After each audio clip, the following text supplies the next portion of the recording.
Sir, இந்த 26 August வரை நான் தான் தலைவர் அப்படின்ட்டு ரெசல்யூஷன் பாஸ் பண்ணியிருக்காரு டாக்டர் அன்புமணி ராமதாஸ். அந்த பொதுக்குழு கூட்டத்தில் ஐயா மருத்துவர் ஐயா வெற்றி கூட்டணி குறித்து நான் தான் முடிவெடுப்பேன், அதை பற்றி நீங்கள் யாரும் கவலைப்பட வேணாம், யாருக்கிட்டையும் பேச வேணாம் அப்படின்ட்டு அவர் சொல்கிறாரு.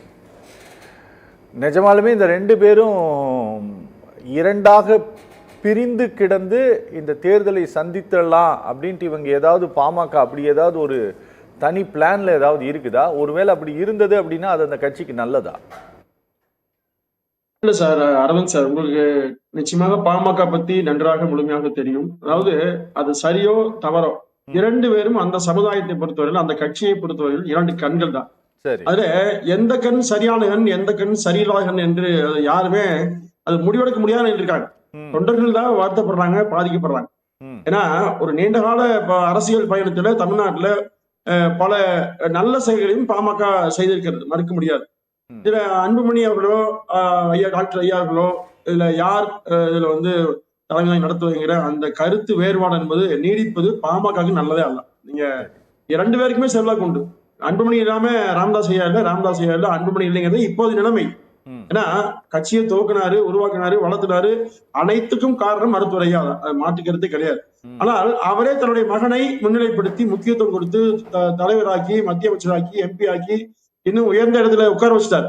அதுக்கு மக்களும் ஏத்துட்டாங்க. இது அதுக்கு பிறகு அவரை வேண்டாம் என்று நிராகரித்து, ஏதோ காரணத்துல நிராகரித்து அதற்கான எதிர்வினை ஆற்றுகிற போது நிச்சயமாக மிகப்பெரிய அது குழப்பத்தில் தான் முடிகிறது. இது பாமகக்கு நல்லதே அல்ல. வருகின்ற 2026 தேர்தல் நெருங்கிற நேரத்தில் இது நிச்சயமாக அந்த கட்சிக்கு ஆபத்தானதுதான், அந்த சமூகத்துக்கு ஆபத்தானது.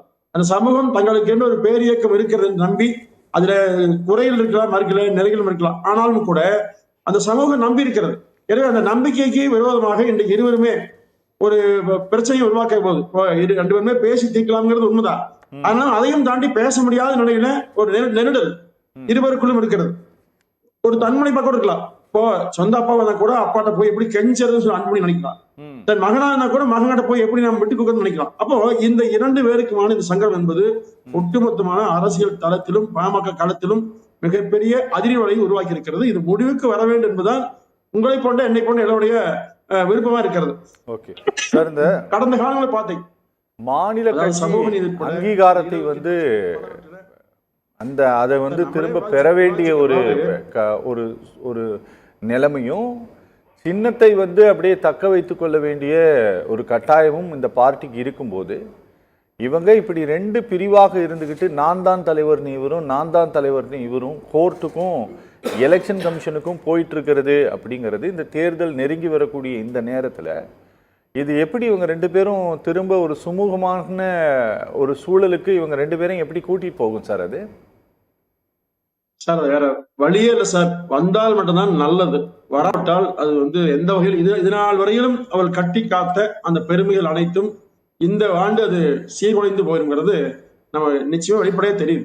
அப்ப இதுக்கு எப்பாடுபட்டாலும் அவர்கள் அந்த வேற்றுமையை கலைந்துதான் தீர வேண்டும். இது காலத்தின் கட்டாயமா இருக்கு. இல்லைன்னு சொன்னா இரண்டு அணிகளாக இருவரும் இரண்டு கூட்டணி சேர்ந்தாங்கன்னா அது மிகப்பெரிய ஆபத்துல முடியும், நல்லதே அல்ல.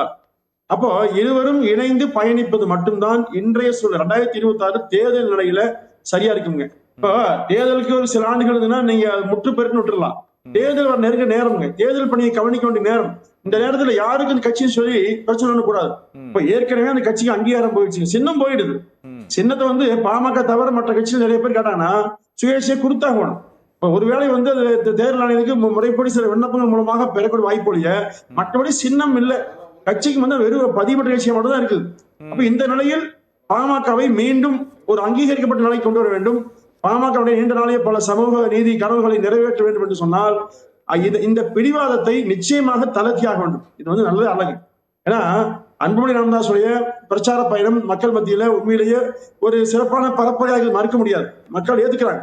ஏன்னா இன்னைக்கு இந்த நடைபெறுகிற ஆட்சியை வீழ்த்த வேண்டும் என்று மக்கள் விரும்புறாங்க.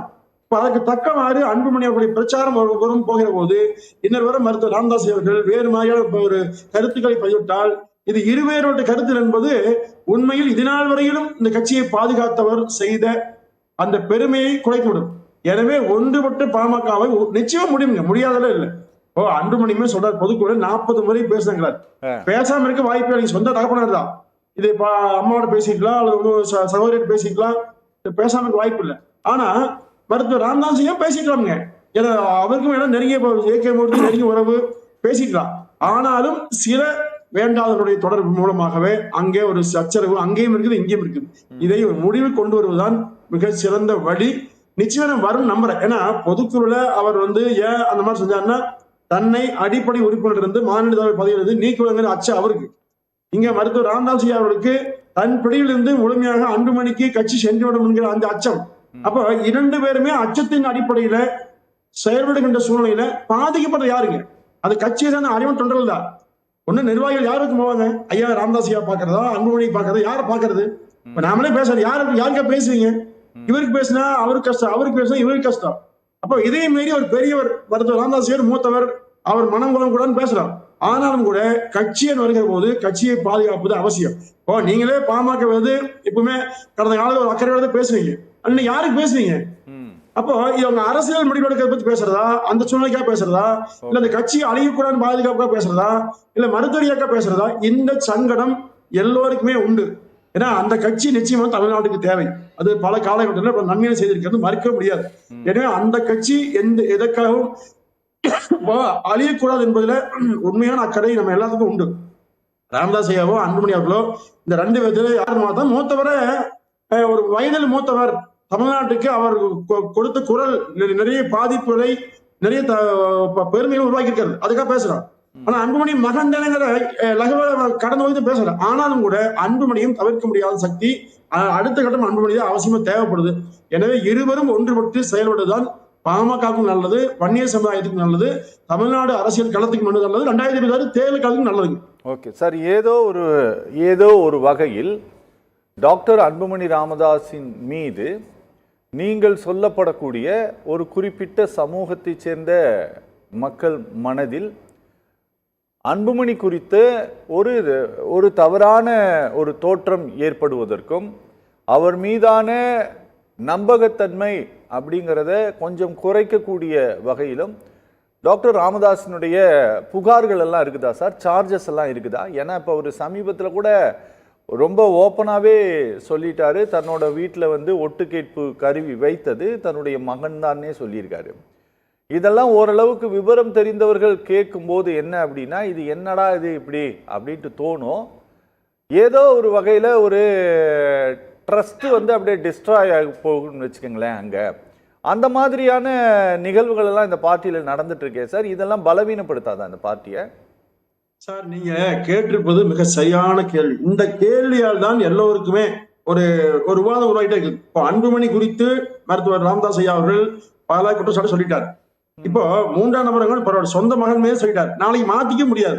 ஒரு தந்தையாக பொய் பேசணும் ஆயிரும், இல்ல அது ஆமான்னு சொன்னாலும் இவர் தவறு பண்ணதான் ஆயிருங்க. இப்போ இந்த இக்கட்டு இருக்கும் போது மகன் பல தவறுகள் செய்ததாக சொல்லுகிற போது அது உண்மையிலேயே கட்சிக்கு ஒரு மிகப்பெரிய பாதிப்புதான். அதை நீங்க ராமதாஸ் ஐயாவுக்கு பிறகு நிச்சயமாக மருத்துவர் அன்புமணி அவர்கள் மீது ஒரு களங்கம் அது உருவானதான். இப்போ இதை மேலும் நீட்டிப்பதற்கு மருத்துவர் ராமதாஸ் ஐயா விடக்கூடாது. ஏன்னா அவர் மூத்தவர், அவர் தந்தை தனையன் தந்தை கட்டுப்படுவோம் சொல்றது நியாயம் தான். அதே சமயம் தனையனை பொறுத்து கொண்டு அல்லது திருத்துவதற்கான வாய்ப்பை அளித்துக் கொண்டு அவர் ஆலோசனை சொல்லி நிச்சயமாக ஏற்பது நல்லது. ஏன்னா தொடர்ந்து போச்சுன்னு சொன்னா அந்த கட்சியினுடைய பெருமைகளை முற்றாக குறைத்துடுங்க. 46 ஆண்டுகள், 95,000 கிராமங்கள், இப்ப காடு மேடெல்லாம் சோறுதன் இல்லாம சுத்தினேன்னு சொல்லக்கூடிய அந்த வார்த்தையெல்லாம் நிச்சயமாக ஒவ்வொரு நாளும் அன்புமணிக்கு எதிராக பேசக்கூடிய அந்த பேச்சின் மூலமாக சிதைந்து போகுங்க. இப்போ சொந்த மகனுக்கு இந்த மாதிரி அவரை சொல்ல, இல்ல சொந்த அப்பாவுக்கு பண்ணி இவரை சொல்ல. அப்போ 2 பேருக்குமான பாதிப்புல இருந்து மீனருக்கு தொண்டர்கள் என்ன செய்வாங்க? யார் ஆதரிப்பீங்க? இப்போ அந்த கட்சியில் இப்ப பூமுகர் மாநாடு பலாயிரம் பேர் அங்கேயும் போனாங்க, அன்புமணி கூட்டத்துக்கு பலாயிரம் பேர் போறாங்க. அப்போ இரு தரப்பிலுமே மருத்துவரையும் யாரும் விட மாட்டாங்க, அன்புமணி ராமதாஸையும் யாரும் விட மாட்டாங்க. அப்ப என்ன பண்ணுவீங்க? இப்ப இக்கட்டான சூழ்நிலையில தேர்தல் வருகிற போது நிச்சயமாக தேர்தல் சூழ்நிலையை பாமக 26 பயன்படுத்தி கொள்ளாவிட்டால் பாமகக்கு நல்லதல்ல. எனவே ஒற்றுமையோடு இருந்து செய்வதற்கான வாய்ப்பு இருக்கு. வாய்ப்பு இல்லாம இல்ல, மனம் இருந்தால் மார்க்கம் உண்டு. அதாவதுங்க ராமதாஸ் ஐயா பொறுத்தவரையில நிச்சயமா 26 தேர்தலுக்கு முன்பாக அன்புமணியோடு இணக்கமாக செல்வார் எங்க தகவல் வந்திருக்கு. அதே மாதிரி அன்புமணி அவர்களும் விட்டு கொடுத்து ஏன்னா தேர்தல் சந்திக்கிறதுக்காக நிச்சயமாக இணக்கமாக செல்லக்கூடிய வாய்ப்பு கருதுறேன். நிச்சயமாக பாமக ஒன்றுபட வேண்டும், ஒன்றுபடுங்க நம்பிக்கையோடு நான் நிறைவு செய்கிறேன். ஓகே சார், ஓகே சார், நன்றி சார், நன்றி.